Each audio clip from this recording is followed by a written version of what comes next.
Guys, I'm JW. I have won 3 majors in CSGO, and this is Story's YouTube channel. Right, I'm here for another one of my donated discussions. For this one, it's me and Tristan here. And since you haven't done one of these before, Tristan, like normally when there's just a group, basically I do it like a mixture between a discussion or like an AMA. Like people just pick the topic they think's interesting. If there's nothing specifically like, you know, very particular they had in mind already, just go off something at the moment that's in the news, whatever game they follow. Obviously, I mean, it turns out for most of the shows, it's mainly League of Legends or CSGO. You know, these are like the main games, sure. Maybe a bit of Overwatch. But to be fair, if anyone ever, just for all the people who are watching the show, if anyone ever actually does have interest in something more niche like Quake or something, you can absolutely come on and we can talk about that as well. Like any of the games I've followed basically are fine. Right, before we started this, you were saying mainly CSGO and then a bit of Rainbow Six, right? Yeah. Okay. Right, before we get into the show, when you say like you follow some Rainbow Six, like I only know a little bit about that because Natu, the owner of ENCE, the CSGO team, is a friend of mine from many years ago in CS, obviously.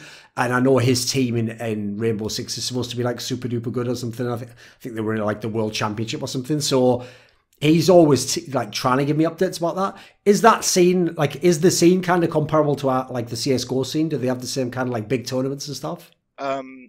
No, they don't have the same kind, and I can't speak to like the highest levels of Rainbow Six. I try to follow it as best I can, but you know, I was in school and whatnot, so it's a little hard. But no, they don't have as many big tournaments.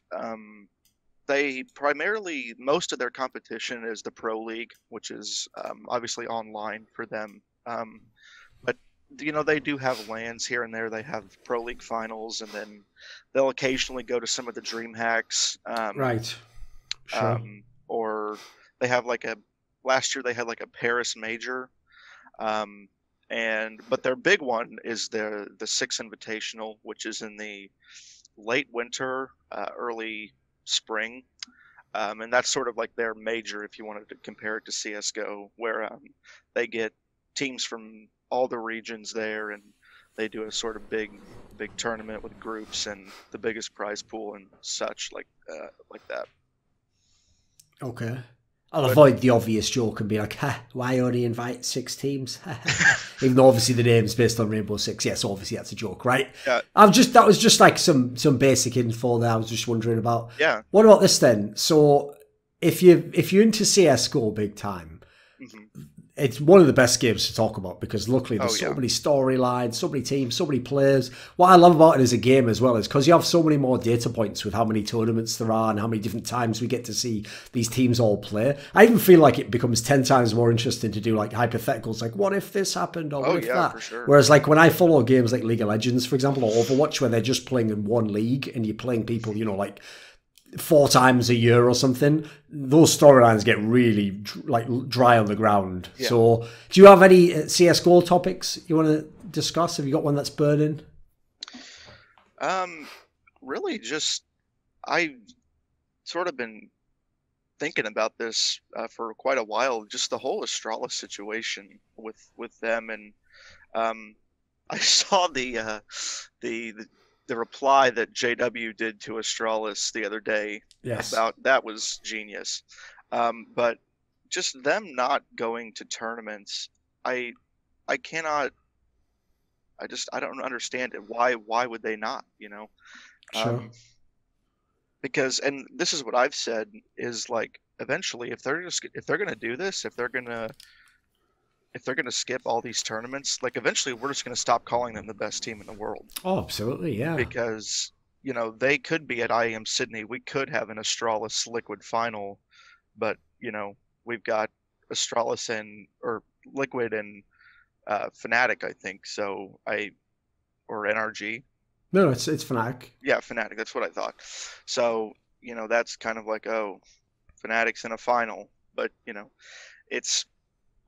and then, like you've pointed out, and by the numbers and such, just all the lame excuses and whatnot. It's really, it's shitting on the whole scene, really. So, what they're doing, it's just making it's bringing down the validity of all these events and such. So, it's just kind of unfortunate. Sure.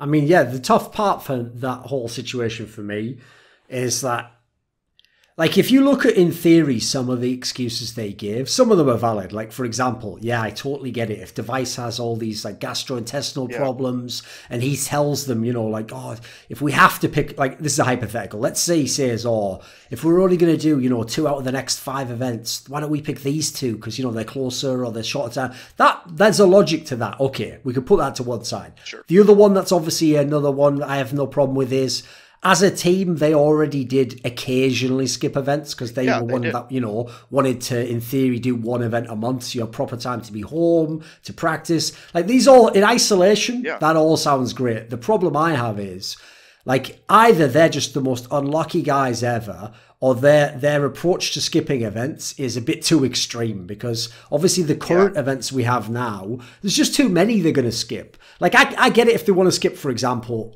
Star Series in China. It is in China. That is more of an arse on. Similarly with the event in Sydney, it's the longest trip you can do around the world, right? Those 2 I could get. But then if you tell me that you're skipping DreamHack Masters Dallas, and as I already pointed out in the past, I couldn't say the event, obviously, there's another event at least. Maybe there's more than one that they're going to skip this year. So these are events that, you know, that they don't fall into that criteria. You know, these are a bit more like, sure, everyone should, I think personally, try to attend really big events like these, because these are the ones where, come on, if this was a major, you'd go to America. Like, it's still a very important tournament, because the key thing is, like you said, the part no one spotted about this is everyone else was discussing the conflict of interest or just, you know, aspects. Like, for example, most people were spinning it the other way. They were like, oh, these other events are going to lose their own status because, you know, you can't beat Astralis there. No, what I actually figured out was basically what you said, which is the end result of this. Like, it seems in the short term like it works for Astralis, right? Because they're still number 1. Yes, no one can beat them. But obviously, the logic is what helps you in that sense, which is you not playing matches, is also what will literally wreck you in about 2 months. Because in about 2 months, if all you have to show for yourself is a couple of Blast Pro Series and then ESL Pro League, or let's assume they get to both, ESL and DCS. If they get to those 2 lands, well, the problem there is, even if they win all these events, let's say they win those 2 lands, if Team Liquid comes second at those 2 lands, but won 2 other big lands, well, the way the ranking systems work, they will be the number 1 team. Yeah, they will become number 1. And it doesn't matter that, yes, if Astralis said to me, come on, Thorin, you know if we played them now, we'd beat them. I would tell them, well, you're right, but you know what? That's never been what determined number 1 world rankings. I'll give you a very famous example. Obviously, at the end of 2017, when the FaZe clan started going absolutely ham, they had Olofmeister and Guardian, everyone remembers they kept losing when they played SK Gaming. But the key thing that the idiot SK Gaming fans never seem to understand is they only played SK twice. So as a result, even though, yes, I would pick SK to beat them if they played in a head-to-head and my life was on the line, the point is, the way rankings work is like, how many firsts did you have? How many seconds did you have? How many top 4? So the actual ranking meant that, believe it or not, FaZe was actually a higher ranked team, even though they would lose the game. So, yeah, I just think this is an example of where, even though part of what they're doing makes sense, I don't think they've thought through the full implications of this. Because, like I said, a couple of years from now, think of some of the other big orgs. You never know when the winning just stops. And when it stops, you will look back and think, I could have done more here. I could have won more. This could have been even better. Yeah, it just, the whole reasoning behind it just seems a little bit lacking. And you know, you might think, and this goes along with the rankings thing, it's like now we might still be putting an asterisk, you know, if Liquid wins tomorrow, well, Astralis wasn't there, or sure, yeah. But you know, 2 months from now, we're not going to be doing that. So it's going to be the other way around, you know. So, and yeah, like with DreamHack Masters Dallas, like, why are they not going to that event? Like, truly, it's in America, it's, you know, easy flight, surely, and it's in the Grand Slam, and so is IEM Sydney. So you know, they're missing 2 big Grand Slam events. I don't know if they care about that since they already won it first, but it really is just shocking. So, and I don't know, sort of in the conflict of interest realm, if this is like Refresh squeezing their arm, or if the players are like, yeah, we're just going to skip all these events, or how they feel about it. So, I mean, they claim it isn't, but then again, of course they would claim it isn't. But put it this way, I do think there's probably a decent chance that this isn't all from Refresh. It's not like they're being forced to do it. I think in line with some of the excuses and things they've done in the past, it makes sense that they might want to go in this direction anyway. Like, the bigger problem for me is just the fact that, like, if they really did choose to do this themselves, like, even though, like I say, if we go one event at a time, I could give them some of these events and say, fair enough, okay, I get that one, you know, it's no big deal to skip that one. The problem is, I just don't think they're actually realizing what this does to the scene, actually, like you said at the beginning, really. Because here's the thing. Let's say, whatever reason, I'm going to speculate here, maybe they do think that DreamHack Masters brand isn't the biggest brand anymore. You know, it's just like an okay brand. Maybe to them, ESL Pro League's just as good. Like, who cares? If we win these other events, who cares, man? We'll win the majors anyway. Even if that was true, that only works when you're the number one team, because the idea is, well, we can win the majors. Who gives a fuck about this DreamHack Masters tournament? Right. The problem is, if you are anything but the number one team, like, put it this way, Team Liquid would fucking love to win a DreamHack Masters. Of course they would. Think about what that would mean to them. Na'Vi would love to. Basically everyone, except Astralis, as far as I can tell, would love to win one of the biggest titles of the year, one of the ones that at the end of the year, even if you didn't win the major, you can still turn to someone and say, hey, I won, you know, the IEM Championship, or I won DreamHack Masters, or what, you know, I mean, back in the day, at least, maybe Epicenter or something, these were the big events, you know. You wanted to have those at the end of the year. So even though, in line with what you're saying, initially they win because they devalue the event, but eventually they just devalue their own brand. And I can tell you, as someone who follows combat sports, fans will really quickly turn on fighters who seem to be like turning down fights. Like if someone like should have fought already when they're a champion, you know, like they won like the belt like 5 months ago. If they stretch it out to like a year and a half and they're putting off excuses and reason why, people turn on those guys. And those could be the most, that could be the best fighter in the world. It could be like, you know, in the ring he might be so incredible, amazing, but because he's denying you the chance to see him in the ring, people fucking turn on you fast and they'll call you out. And so it's not even just me calling them out on that. I think the public sentiment will also do them in. It's not like I have to rabble-rouse everyone. Yeah. For sure. What about something else in CSGO that you're into? What else is going on at the moment? Pretty much just IEM Sydney at the moment, right? I've got a question for you. If you are an American fan, and I asked you before while we were setting the broadcast up, like, do you like Team Liquid? You said yes, right? I know a lot of the NA fans, I feel like this is just my own theory, okay? So I'm purely speculating here. But what I found weird is it's been a good few years now where Team Liquid was either as good as Cloud9 or at times better. Like last year, obviously better. But, you know, even in the past, usually they sort of took turns. Like one would be good for 3 months and then the other one would be really good for 3 months. And like, you know, there was times when each was number one in both NA and like a very good team in the world. But despite that, it's many years now. Team Liquid never felt like they got to the same like level of like fan support from NA fans by default as Cloud9 had. And this is even before Cloud9 won the major. Like, I get it now if they won the major, it'd be a great reason to be patriotic, but this is even before then when they were at a similar level, right? And so I always felt like, unfortunately for Team Liquid, part of that was they didn't win. They were very, very good, but like it's hard to like fully give your heart to a team when they don't win, right? So I also noticed not only did a lot of fans not get on board, but fucking hell, they've jumped off pretty quick. Like so many people who were fans last year are like, they'll never do it. They're just fucking losers. They'll never win the finals. Things which, by the way, again, in isolation, I say similar things as my opinion about the team. But a part of me still thinks it can happen. I still believe the pieces are good enough. You know, I think it could happen. So are you one of these people? Do you think it is going to happen? Like, are they going to win this event? Are they going to win future events? What's your take on it?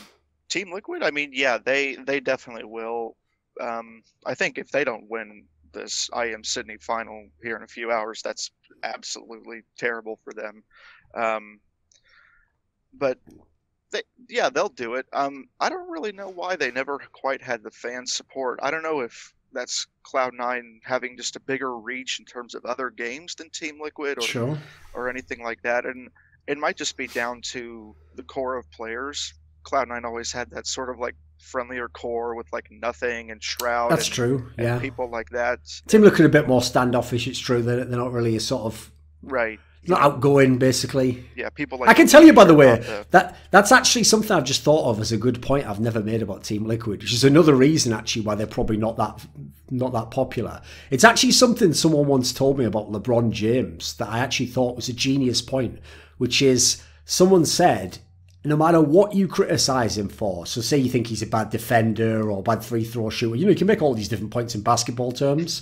They said, in the modern day, to be a huge superstar like he is and never had a single like He's never been arrested for anything. He's never like beaten his wife. He's never fucking, you know, like No. refused to pay alimony to his kid. He's never done any of the stuff that a lot of sports stars across all sports pretty much. It's almost default that we sort of let sports stars get away with that shit because they're so good at the game. We all just try to like use cognitive dissonance to push it out of our brain and go, I don't want to think about whether he should be punished for that because I really want to see him on Sunday. Like we use that fucked up logic, right? Well, by the same lot, and so by what basically the person's making the point there is, in a way, LeBron the person, everyone should sort of be a fan of because he's actually a very admirable person. You know, he's living a great life. He's a sick role model for people. Along similar lines, I totally get why Team Liquid aren't actually that popular as players because you're right, there is more than the game element and success even. Like, obviously people definitely are attracted to personalities and especially if, like, you know, the classic thing that a fan often says is like, oh, he seems like someone I'd like to have a beer with. That's sort of the level they want to relate to someone on. Like, it seems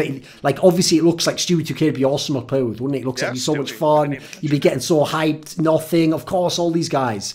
But I will say this, even though Team Liquid being really boring and just like standing there and half of them not even fucking smiling and, you know, losing all the fun, I know that that comes off looking really bad. But I'll make the same LeBron James argument in favour of it, which is this.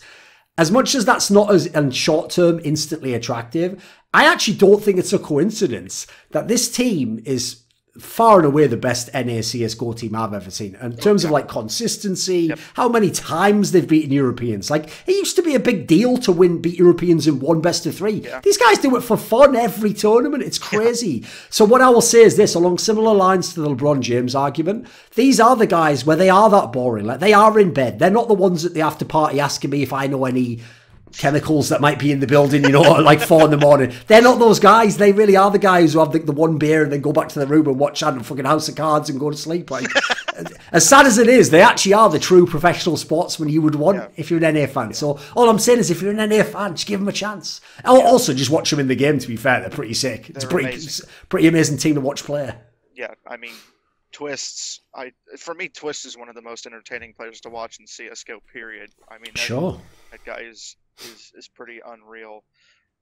So, yeah, Team Liquid, the fans, I don't know. I think they need to get on board. I would anyway, you know. And why am I going to stick around for this Cloud9 team at the moment? I just the revolving door. I mean, they brought in Cajun B. I thought, what the hell was that? But I don't know. Cloud9 is just a complete a mess at the moment. I'm sure we could talk for hours about Cloud9 being just complete garbage at the moment. Well, but let me ask you this then. So one thing about Cloud9, which is a problem they created themselves, is they obviously went hard with the marketing back in the day about we're the NA team, you know, like we're American flag everywhere. So the problem is if you then fill your team with Europeans, like, they better be really fucking good Europeans, because the idea is, all now we're going to market off is we're going to be the best team, right? It's kind of like when Team Liquid was only taking Taco and other players, you know, that, and Simple, what you're signaling there is, right, I'm going to forget the whole be the best NA team. I'm just trying to be the best team. And the problem is, Cloud9 obviously fails in that category at the moment, and they don't have a great lineup, and crucially, it still doesn't feel like the real lineup ever got going, because they keep having all these problems where they change someone in, and then they get someone else. So here's my question for you. If you had a choice, like, Cloud9 has to pick one or the other. If they want to be European, then they have to get a full team now and just start. Like, forget, like, building into it, one piece of... If they want to be NA, they have to, like, sweep the deck, start over, get all NA players, get a whole team, or get 5 players down and start over. Which would you pick? Like, do you think they have to stay NA? Is that important for you? For me, I'm not huge on that, like, patriotic thing. So, I mean, if they wanted to go European, by all means, you know, if that's what Jack thinks is the best move for them, then by all means. You know, it would be kind of sad to see one of the most, you know, historic American CSGO lineups move, but, you know, it wouldn't be the absolute worst thing. I think it's troubling for them in terms of deciding which way to go, because if you look at an NA lineup, other than Automatic, Liquid has all the talent. They're hoarding all of it. Yes. So, which is good for them, but Liquid has all the talent outside of Automatic. So, outside of him, you're looking at probably a shaky lineup at best. I don't even know who you go to get what other teams you grab players from. It would seem kind of like I said, shaky. With the EU thing, I don't know. I'm sure there's always EU like free agents and whatnot. The pool seems a lot bigger to grab from. So, but I'm not sure. Kiyoshima, I thought, was probably at times the best, or maybe the second best player on that team behind Automatic. So him leaving was a massive head scratcher. I don't know if there were behind the scenes facts for that or what, but I thought Kiyoshima and Automatic was a good base for a team, at least maybe like a top 20 team, not like a top 5 team. But so I do think they need to pick a direction, because this whole thing about like being loyal to Automatic and Rush, but just sort of like everybody else is just always on the chopping block, that's not going to work. And I think they've shown that it's not going to work. So it's tough. I think maybe the EU route would be better to go to, just in terms of a bigger player pool potentially to grab from. And I mean, hell, maybe you can even keep Automatic in that scenario, but I do think they need to pick one or the other pretty soon if they want to have any relevance. I don't even know if they're in the top 30 right now. Are they? I would assume they're almost certainly still there, just from attending events and getting like idle points like that. But they might be low. I would guess, yeah. If I had to guess, they'd probably be like low top 20. I think. Probably my so, and of course they're one of the teams that just keeps getting invited to Blast events over and over again. Of course, so yeah, that's the problem with having all the fans, mate. That one just makes business sense. It's the same reason why, you know, if that's how you know how bad Virtus Pro got. That now it didn't even make business sense to invite them anymore, because obviously when you have that many fans, you can still be pretty bad. Like basically the 3 teams that, if they play their cards right, can get a lot of time out of their fan bases is Cloud9, Virtus Pro, and NiP. And, if these 3 teams like don't have the worst fucking squad ever, they'll always get an invite. Like you'd always do that. So no, the sad thing is, people might not realize this because they went with that angle of like, we're America's team or whatever. But I actually think Jack would be, I know him fairly well from like behind the scenes stuff. I think he would be entirely open to having a really good European team. Like, put it this way, if he actually could make a bid for like one that exists now, that was a good one, I think he would be someone who'd be willing to do it. Because if you look in other games he has in esports, well, in Overwatch, where there's no import limit, he just got entire Korean team. It was actually one of the best teams. Similarly, you look in League of Legends, he brought in Jensen, who was a really good European player, to play for his team. He brought in Koreans to play for his team. And at the time, he'd originally had an all North American League of Legends lineup. It was actually a very good team, but he showed, if the talent's out there, I'll go abroad and I'll get it. So even in this team, in CSGO, not only have you just seen the Europeans recently, but it's actually not on him that they didn't get Europeans in the past. I was actually one of the people behind the scenes always telling him, just fucking cut Shroud, just get nothing out of there, like retire these guys, you know, bring in... By the way, I've already mentioned some of these names in the past, so I can tell them now. I had people positioned like Valde to join these teams like a year and a half, you know, like I had the pieces in place where these would have been fucking really nice little transfers.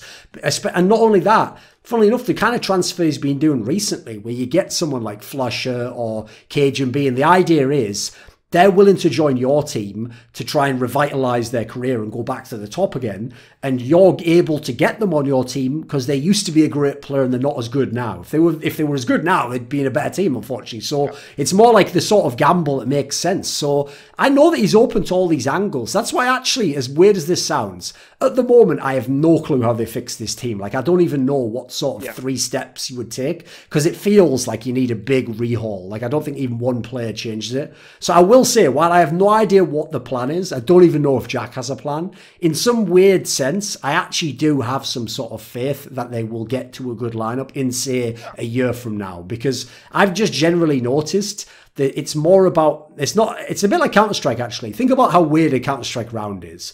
When you play out the round and you come around the corner as a terrorist, the CT could be in about 15 different positions. He could be right behind you, he could be on your left, he could be up close, he could be far. Like, there's a million different positions he could be in, and so there's so many ways the round could go wrong and you could just die instantly. But you know, if you're the tactician of the team, I don't even have to think about what little fight happens when that guy goes around the corner. I know if we set up the round over and over again in a similar manner, and this was the right strat, you know, the odds say eventually we're going to win X amount of times there. We're going to be in a good position. So it's kind of like that. I think when you're making teams, you can't get all the little decisions right. I would even say a bunch of these ones were ones where, you know, they looked okay, but they were maybe a misfire. Like maybe you shouldn't have pulled the trigger on them. But the general trend, I actually do think is heading somewhere good, whether that's to have a North American team or not. Like, I'm with you. Unless you can get some really, like, basically, here's the other problem. One of the pieces of advice I also gave Jack was in line with what you said about Team Liquid, which was, since they're hoarding all the talent, I told them what you do is this. You wait until they have their slump, and when they hit their slump, you pick whichever of them is available. So if Naf's like not in with the team at the time, you get him and you say, I'll make you the highest paid player, come to my team. Or if Elijah's being pushed out, you grab him, he wanted to join the past, now he gets his time. The problem is, of all the time to give that advice, I did give it where a team has now gone like a year and a half without ever having a slump. Like, Team Liquid slumps aren't much. They have like one tournament every now and then they bomb. But the problem is they haven't been bad enough. So, unfortunately, from the NA route, I have no idea where you can go. Because at this point in time, I think you're gambling even with NA players. Because the big problem is, not only can you not get Team Liquid players, at the moment, NRG players don't look like they would leave. Yeah. So really, you're having to gamble like make a huge offer to Stanislaw or something. You know, these are the sorts of names you'd have to go for. And quite frankly, with where Cloud9 currently is, you'd have to make a big offer for something like that. Because even to Stanislaw, he thinks not that much difference between Cloud9 and my team at the moment. Why would I go to their team? You know, we're in the major as well. Yeah, that might be something where if you had the pieces, maybe somebody like him would come over. I mean, he did okay with Liquid when he was the IGL, not great. I mean, they weren't at this level, but they were decent. Sure. And in-game leading is always kind of the one thing over there that they don't really have locked in. You know, Stewie did it for a time, and all these guys have done it. So, yeah, it's tough to say how you fix them. But I do agree with you. I think in a year's time or something, they will be back at the top, or maybe not at the top, but at a competitive level again. And that'll be good because, you know, Cloud9 is one of those orgs that we don't want to see missing from CSGO. I think you could agree with that. They've been a staple for a long time, so it would be it would be tragic to see them go. And one of the things that was interesting that you said earlier about Virtus Pro always getting invites. Yeah, the teams with the big names just, and I was like screaming this all of 2017 when Virtus Pro was getting invites to everything. Like just why? Like, I understand the TOs want like fans to come in for teams, but man, like when you're inviting Virtus Pro who don't even have a 5-man lineup to your event, like what are you doing? And now with Cloud9 and Blast, it's like, you know, there's just better teams I think you could have. So that's just interesting to me in the CSGO scene. Sure. I don't know if it's like that anywhere else where teams just get invited on name value. I think the analogy I would give, I think it's actually a decent one as well, is do you ever follow the UFC or MMA generally? Very vaguely, but I can. So the basic premise you'll understand, because it's the same as in boxing, which is, in theory, these are sports. So what should get you a championship fight in the UFC is that you are the best person who isn't the champion. Right. Therefore, let's pair these two guys up and let's see if you can beat him. And if you beat him, you become the champion. But because, unfortunately, that part of the sport isn't like any other sport. Like, you know, if I'm playing in the Super Bowl, like, the Giants don't get to win the Super Bowl just because they're from New York. They win if they score more points. Like, even if the NFL was like, fuck, we really don't want the Giants to win, it wouldn't matter. Like, if they win, they win. But the weird thing about combat sports is, because the sport wouldn't exist without pay-per-view and all these aspects, they literally built that into the sport where they get to also decide who fights. Like, they get to decide. You saw famously in the UFC, if you are a fighter who wins all your fights, but you're very boring and you don't really sort of get fan appeal, you can get the title fight. It's just they'll make sure your journey takes a lot longer. Like,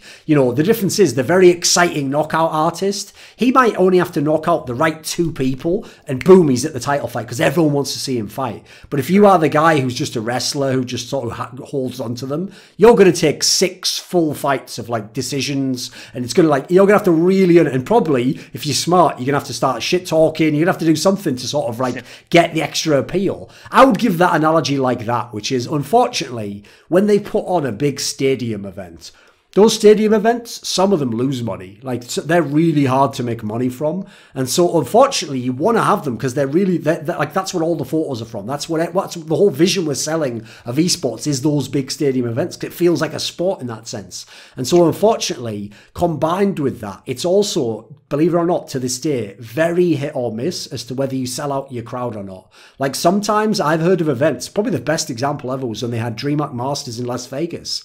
This is an awesome location. Like, I even thought personally it was going to be sold out because I thought, like, it's the fight capital of the USA. People are going to come out like they do for those fights where the idea is you come out, you know, you watch the fight, you stay a couple of days, you party with your boys, you go home. I was thinking it was going to be like this, you know, it's going to be amazing. No one there was there, mate. It was a joke. There literally might have been like, you know, 70 people in the crowd. It was depressing. So unfortunately, at the moment with where we're at, with such tight margins, and it's so sort of like almost a gamble as to whether you'd fill the stadium anyway, at the moment the TOs just see it as like, this is just a necessary evil. Like, we have to at least guarantee all the Cloud9 fans are going to come. We have to at least hope, you know, NIP's got some fans in this country and they're going to come along. So I agree with you. As a purist, I just want to see the 6 best teams, if that's the concept, you know. Yeah, of course. But unfortunately, but put it this way, if we only went that route, you'd have the 6 best teams, but you'd also have a lot less tournaments and a lot less big stadium events, unfortunately. So it's one of those sad things where it's like, our sport is one that's a little bit tinted by business in a way that actually some other sports aren't. Like, fair enough to some of the traditional sports, some of them actually don't get wrecked in that way. Like, I mean, there's a famous story you might have heard of where a few years ago, the team that won the Premier League in soccer was like a team that had only just been promoted a couple of seasons before. So they were a tiny little team that no one cares about this team, you know, like no one would want that team to be able to win, but they did. No one could stop them. It was a cool story as a result. So yeah, I know what you mean. Like, the problem for me is when they really push it. Like, it's one thing if you invite NIP now. It's still a bit debatable whether they should be there, but you know what? Fuck it. They're still a good team. They're still going to put on a good show. They've still got the big names. I agree. It's when you're inviting a team like this Cloud9 lineup, it's like, really? Come on, mate. Why is this team? This team hasn't done... Not only that, this lineup hasn't even done anything. You know, like, this lineup only just came into existence. So you can't even give me that angle of like, oh, they used to... Like, you know, it's another thing if you kept your legendary lineup, like VP at least did for a while. There's another angle where I could maybe give you a break, because, you know, if they have one flashback like they did at that percent, of course we're all going to be on board. We're going to be loving it. But it is shit when the team that's invited, it's just an obvious, like, also run. Like, they're never going to do anything in the tournament. Yeah. Yeah, Virtus Pro, like, and you said about the DreamHack Vegas crowd, that was like the one event that they won that year, and that was like the worst crowd. So kind of like irony in that scenario. Wasn't good. No. And then they made that deep run at Epicenter and took SK to 5 maps, and I was like, that was crazy. And I was pissed as a G2 fan because I thought G2 was a lock to make that final. But nope, they got beat by Virtus Pro, old washed up Virtus Pro. And then they could have even won that event because SK famously was like not very good against that G2 lineup. As good as they were, they always had their troubles with that super team G2. So yes.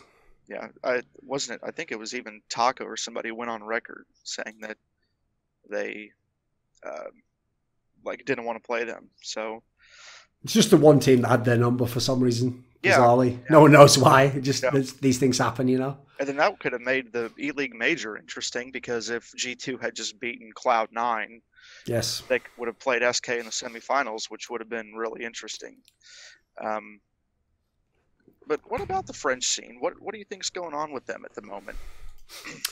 Yeah, their big problem at the moment, like there's 2 obvious problems. One is that there is some young talent in the French scene, like Zimu was the obvious example, but aside from him even, like you saw this guy Lucky who plays for G2 now, seems like a pretty decent player. There's a couple of names. So first of all, they're trying to figure out who the good ones are because they went awry a little bit the last couple of years.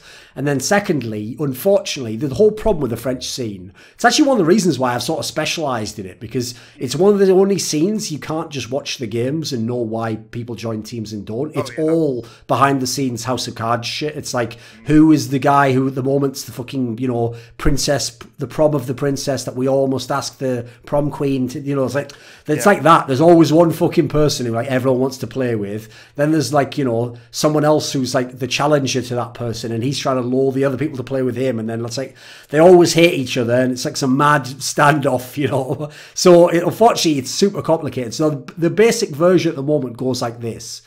The big problem they currently have still starts and ends at the in-game leader position, because in their scene, they don't feel like they have an obvious candidate. Like, basically, that's why Shocks was willing to bring Existence back last year, because he said, basically, look, this is the one person who fits the bill of, like, true captain, you know, that has history. We've played him in the past. We haven't played him in a few years. Let's bring him in. Let's try and see if it works. Let's play properly. They did that.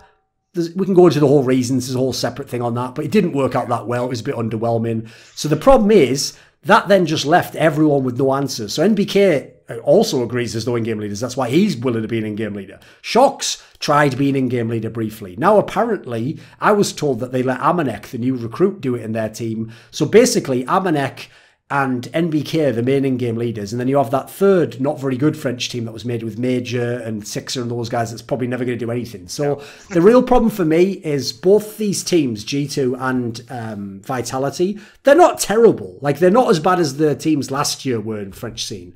But they're also teams that realistically, they're battling just to be a top 10 team. They're not going to like win tournaments. So the main thing for me is this. After watching a lot of CS scenes for many, many years, the one thing you can trust is this.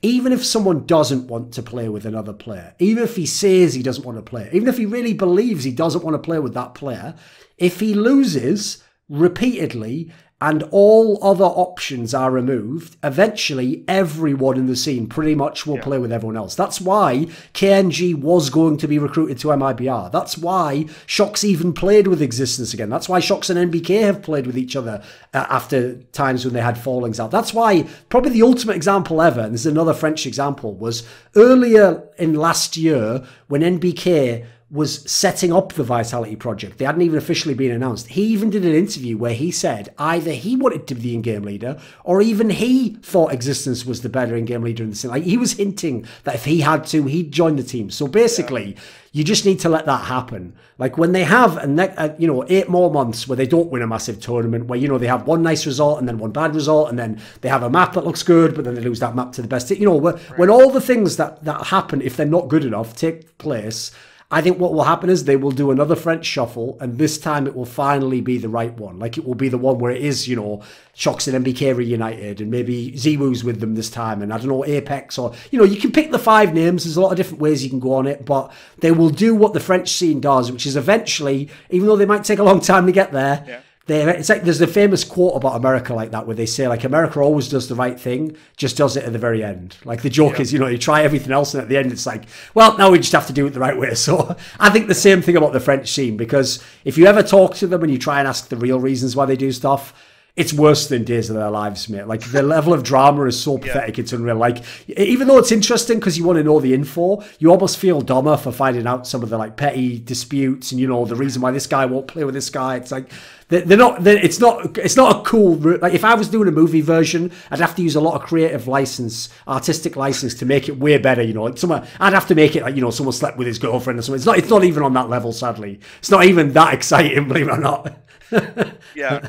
I find it interesting, just looking back now, that G2 super team that they made in early 2017, that has been the best French team in recent years. And as much as they've changed through it and everything. So, which is funny, because obviously that was the team where, because we were all spoiled by them being major winners in the past, we were all complaining about that team. Like, this team isn't good enough. Come on, get it together. But now I look back fondly on that team. Like, bloody hell, can we have that one back, please? Get that fine. I lived and died on that team, but... they were exciting for sure. Yeah, and they were one hell of a drug, because they were either going to be top 4 or they were going to go out first in groups. Yes. So, so when so you said they're probably going to have another French shuffle, which they probably will. Do you think Kenny and Ziwoo can exist on the same team?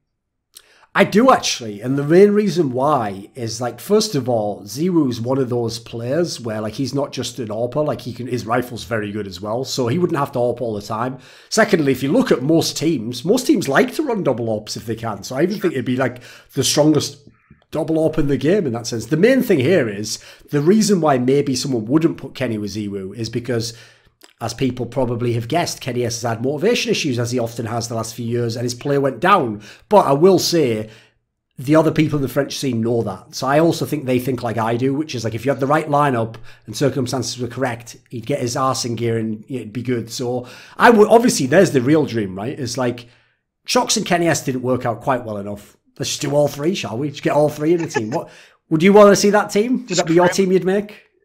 Yeah. I mean, look, Kenny is my all-time favorite CS player, so it kind of kills me that he's not in top form right now. But yeah, going back to how that super team was the best team, I think that team could still maybe work maybe take that team and just plug in Ziwu for body, and maybe you're cooking with something really good there. Well, the funny thing is, and this is what they never actually thought to do in that team, was, if you remember, the weirdest thing about that super team was, obviously the first thing everyone got hyped about was like, oh my god, Kenny S and Shox are going to play together, this is going to be so insane. And if you remember the year before, when it was like Shox and Scream, they were fucking lights out, you know, every game was unreal. It was like fucking Steph Curry and Klay Thompson, everything was just going in, and you're like, oh, this is amazing. So you were obviously thinking like, well, even if they do badly, you know, at least I get to watch this fireworks show. And then the real problem in that year, 2017, was like, Shox never did any of that shit, did he? He was just like a fucking average to bad player at times. In fact, he really did just look like a pleb in-game leader. Like, you would never have believed that was Shox. Like, what the fuck's this guy gone? So the sad thing is, I would just like to see that team, but with Shox play like a star player. Like, don't make himself the like in-game leader and subvert his whole game. And because he even said, and you've seen this happen with a few players now, he said becoming an in-game leader, because he thought so much in the way an in-game leader thinks, he just lost his own instincts for the game. Like, he lost his feel for what to do in around, you know. And if you look, there's plenty of players that's happening. That's actually the reason, as an off-topic, why I'm actually quite concerned about this news that just happened in North, where Valde is making himself the in-game leader. Like, I hate moves like that, because if you're a really good individual player, it's like they have a saying in hockey. They say, like, you'd never fuck with a streak. Like, if you're on a streak, you go to work the same way every day, you have the same breakfast, you wear the same hat, you wear the same... Because the idea is, don't change anything. Just keep doing whatever you're doing now, because no one knows why you started the streak and no one knows why you're going to stop it. So I kind of feel like that. It's like, if you're a really good player now, listen, mad props to people like Nico who've managed it, but you are playing with fire if you become an in-game leader. That could ruin everything. Yeah, and Shox, maybe that team with Shox being a star player, but then again, you go back to, okay, who in-game leads? Is it NBK? And then, you know, that's... At this point in time, he probably has to, doesn't he? He won't fucking shut up otherwise, will he? So it's like, right, let him do that. It's like that kid who's always complained to his mom, you know, and she's like, just let your brother have the toy. Like, ah, fucking hell. I guess at this point in time, NBA, you can just be the leader, mate. There you go. Yeah.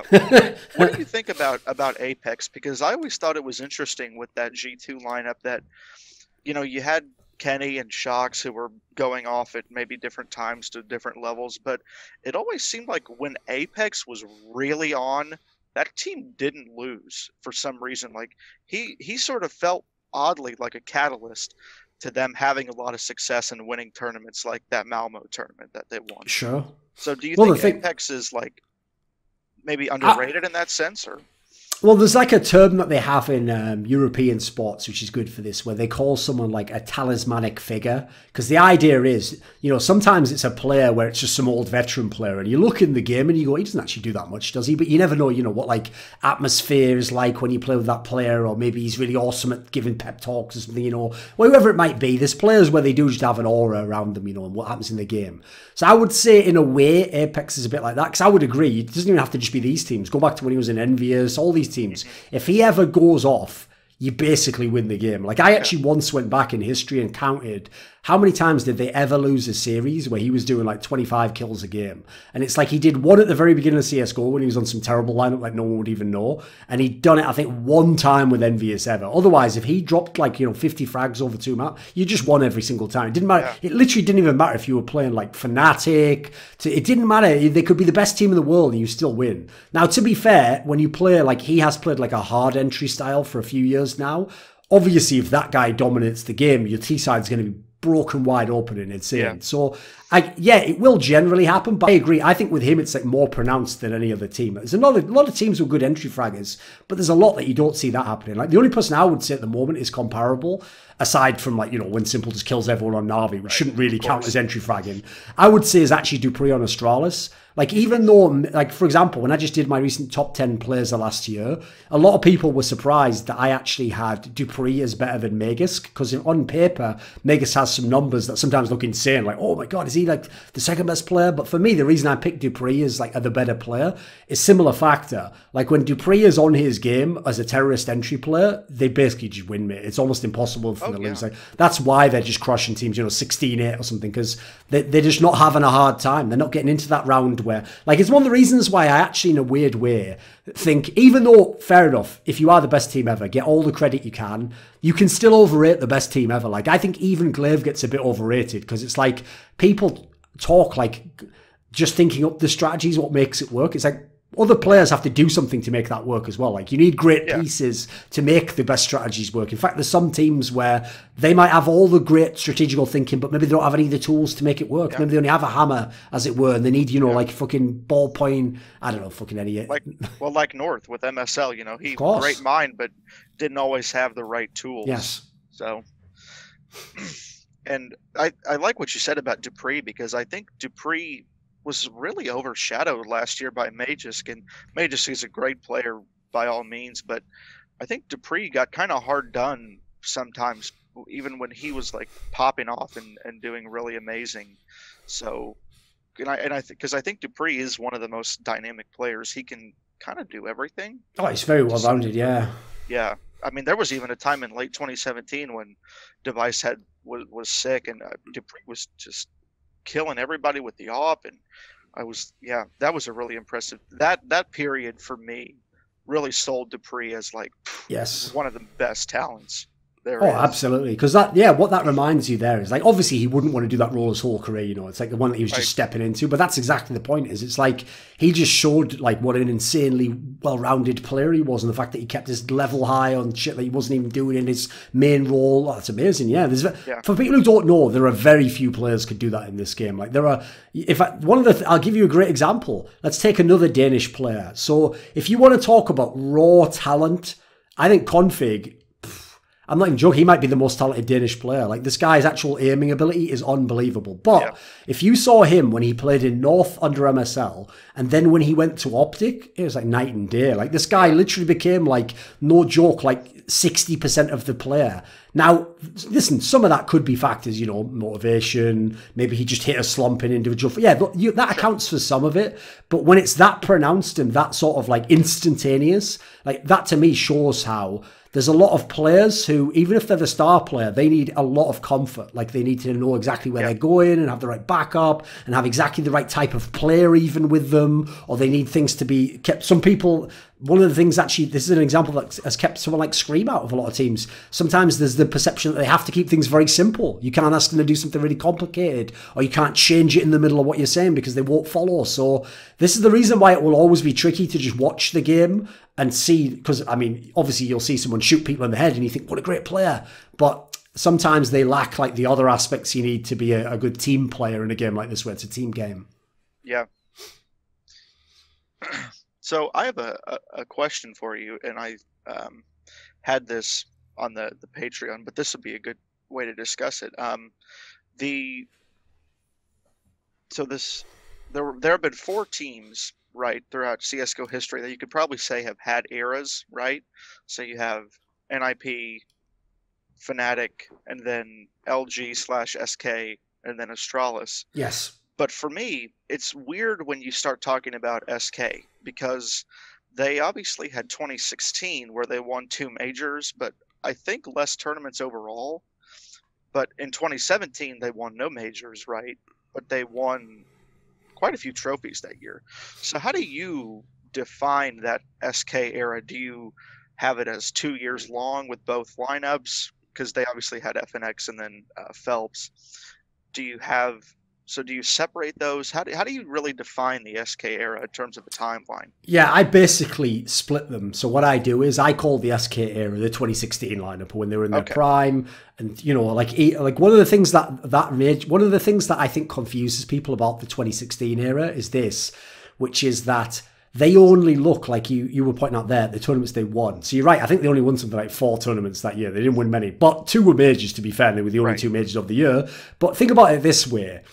If I had a run where I won 4 championships and then I was in most of the other finals, and even if I didn't make the final, I made top 4, collectively, that's the body of work I need, right? There's an era right there. Well, they did that. It's just that they also did the top 4s either side of the era, and they like the loads of finals and seconds as well. So if you actually added the whole body of work, I think 2016 is pretty legit, actually. I think it gets a bit undervalued.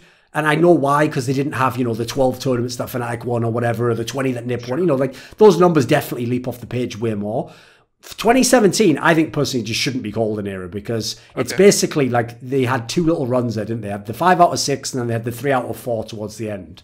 So they had one with Phelps and one with Bolts. Now the problem is, to combine both, personally I make eras about the 5-man lineup, so I don't need to do that. And then separately, if you're separating them, neither count to an era, in my opinion, because there's no major there.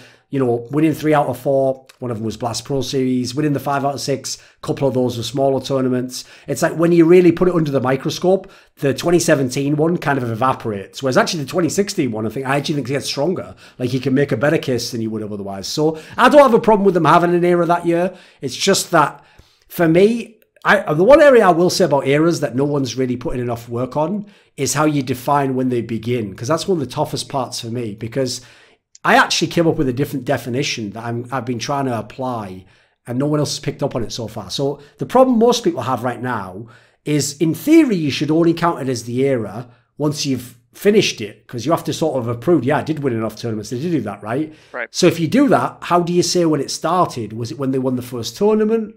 Was it when they, you know, won 3 in a row and then they got the, you know, it's really hard to know where it should technically begin, because it seems weird for it to be your era before you won the tournament. So here's my way of like chopping the Gordian knot, as it were, is you just make it, the era isn't necessarily that you had to win. Like I said, you could come first 5 times, second 10 times. It'd clearly be your era over anyone else's. In that scenario, what you need to do is you have to be the thread throughout the whole time period.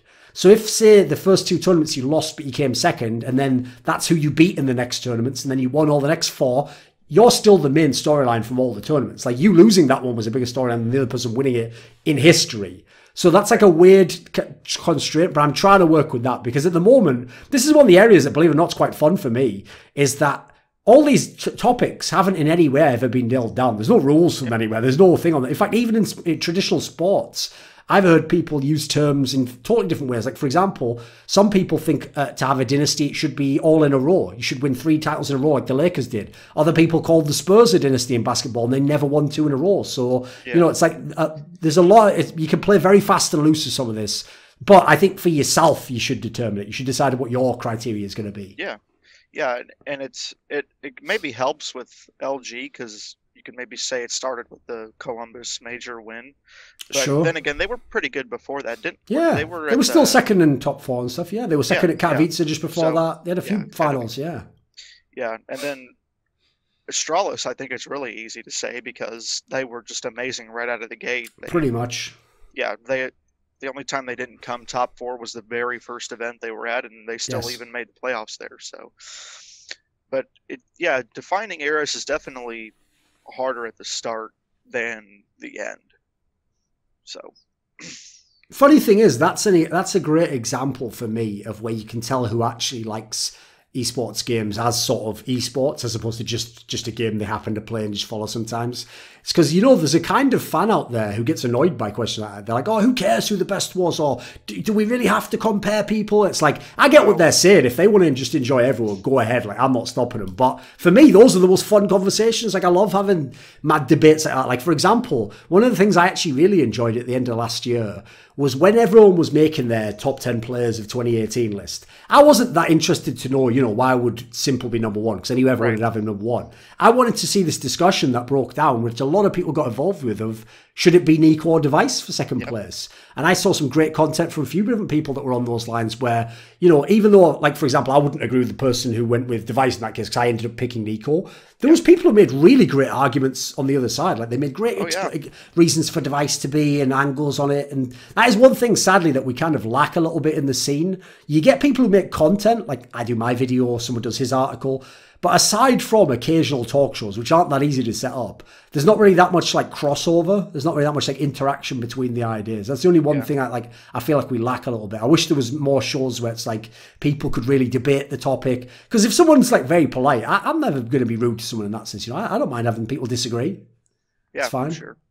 Yeah, I had Nico personally second best last year as well, but definitely I did see a lot of cases for Device as well. So I was like, it's good and it's healthy to have that kind of conversation.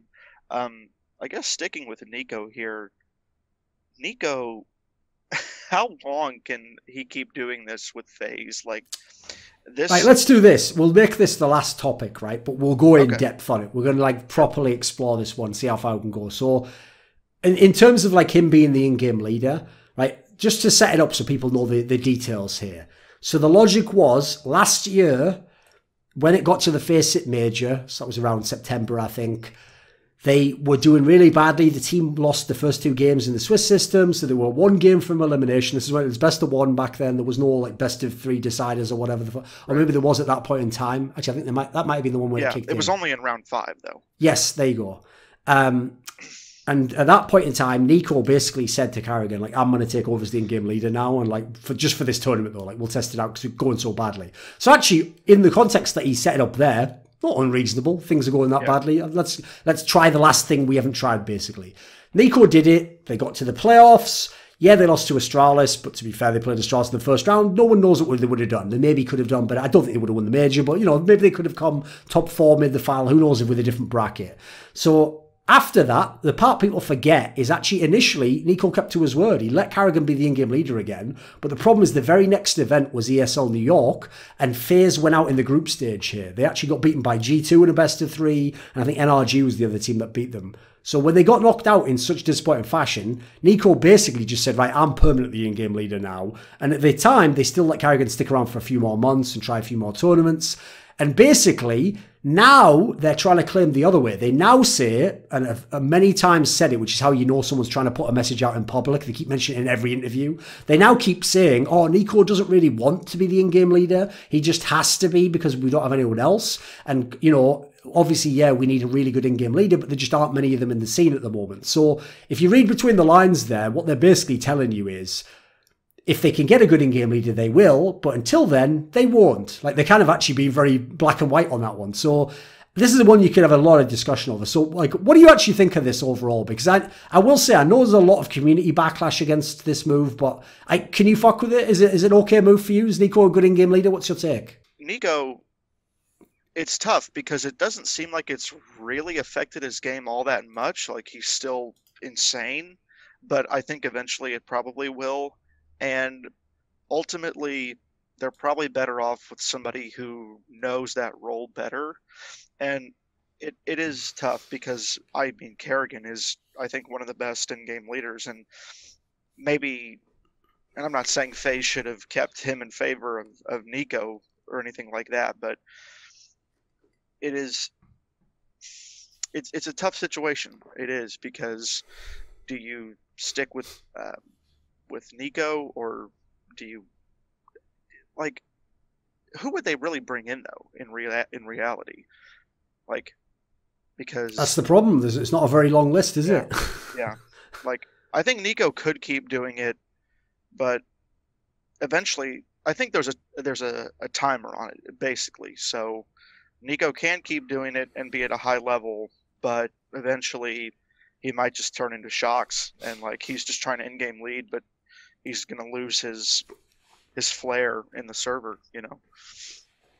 Yeah, my problem with this one is, like, if I just, okay, like there's a concept, right? In Europe, we have this PC game that everyone used to love playing who was into soccer, and it's called Football Manager or Championship Manager, different names. And basically the whole concept for what you do with this is you're just like the manager of the team. Like you sign the players, you know, you train the players, you sell the players, you usually start off to make it fun as like a bad team, and you try to get them through each of the leagues and get them to the top level. And it's just like it's a fantasy game, basically. It's a fun concept. Well, if I'm doing that mode on FaZe Clan, then I hate the Nico in-game leader move, because I look at it and I go, well, he's obviously not going to do it long term, so this is a temporary solution.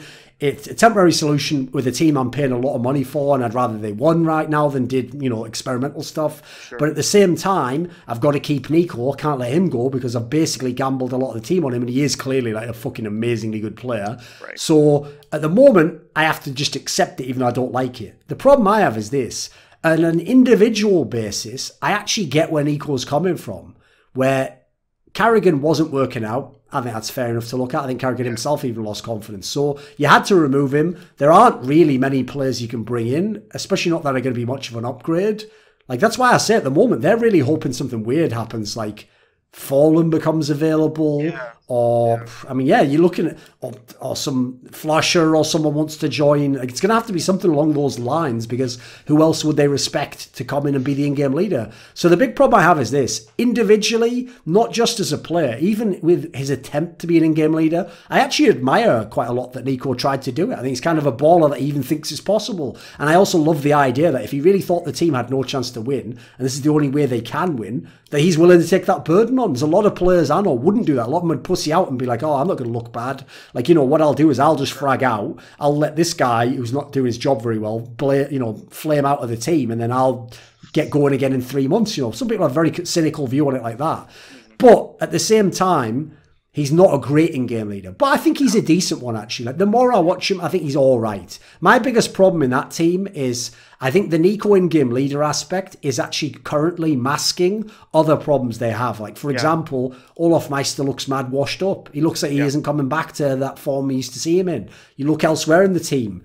Okay, Rain's got it together now, so cool, we're going to give him a chance now. He's pretty much the only reason they've been winning these tournaments now, because he just had this flashback of form. So what the fuck was he doing last year most of the time? So, the real problem is I think other people in the team also, they've either gotten stale or they're in a slump, and like, you should probably cut others as well as bring an in-game leader. But this is a classic move you do in teams. It's basically the reason why teams tend to only kick one player at a time and recruit one player at a time, is in a way you want to scapegoat that person. When you kick him out, you want to say, right, we're all agreed, that was our main problem. We're all going to try our hardest now. We're all going to, everything's great. You're great. I'm great. It's just him. He was the problem. But I always say this, like, if you had a team that was really good and there was just one player that was the problem, you're not going to be terrible. Like, that doesn't make sense. If your team becomes terrible, there's probably more than one player. Like, I think at Nip's the best example. Because when Dennis was playing terribly last year, it didn't matter. The rest of them were all pretty good. Like, actually, most of the time they were a solid team. They could still place top 10. Didn't matter that this guy was basically just feeding. So,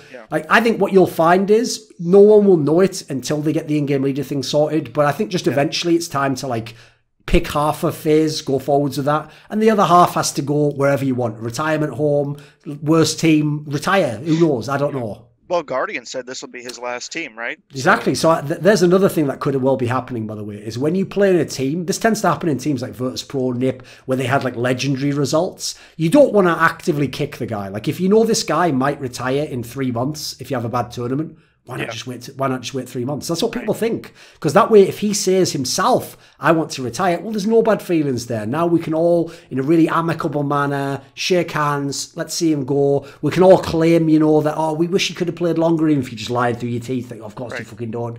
But the only problem is, and I'll just say this, since you're an American fan, I'll use the most pertinent but triggering example. Skadoodle. Sometimes he gets skadoodled, exactly. You keep thinking he's going to retire in 3 months. Well, all right, it's okay. It's all right, boys. He'll retire 3 months now.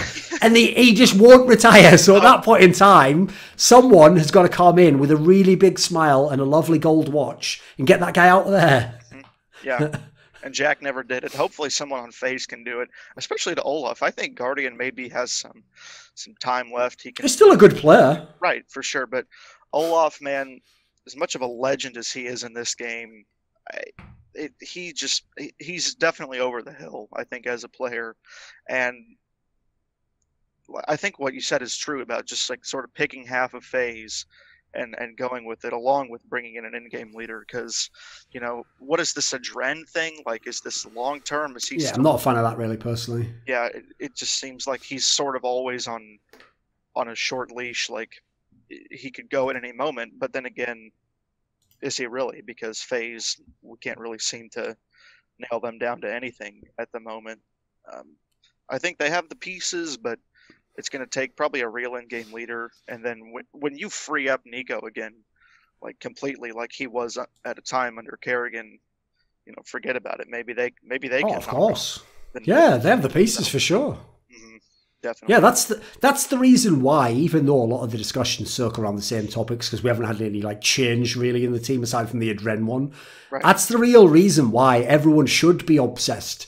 It's the same reason why in the NBA everyone's obsessed with LeBron, because obviously if he gets the right team around himself, he'd win the championship, wouldn't he? So it's like whenever you know what the potential is, and the potential really is the sky.